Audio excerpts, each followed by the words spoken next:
Эми ошон үчүн азыр сунуш кылып атып, инвентаризация кылалыч Кыргызстан боюнча. Мына каникул келип атат, балдар окубаган учурда МЧС, ошол эле өрт коопсуздук кызматтары, Билим берүү министрлиги чогуу чаран кайсыл мектеп жарайт, кайсыл мектеп жарабайт.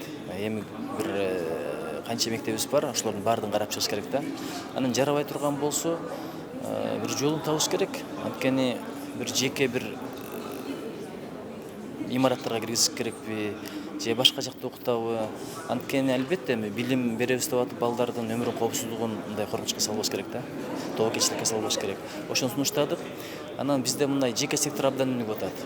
Укмуш эле тойканалар түшүп атат, укмуш эле бир бизнес центрлер түшүп атат, бирок социалдык объектилер, клубтар, бала бакчалар, мектептер калып баратат. Анан эми бюджетте акча жок деп шылтоо бар да, бирок бир жолун табыш керек. Дүйшөн атабыз деле чечпеди беле. Мындай бир жолун таапчы. Менимче атайын бир фонд кылыш керекпи, демирчилерге деле ачыш керекпи. Эмнеге биздин мектептерде арабтар келип куруп бериш керек? Өзбекстан бирди куруп берди, Казакстан бирди куруп берди, бир улуттук намыс деген болуш керек да. Бул өзүбүздүн кыла турган иштер.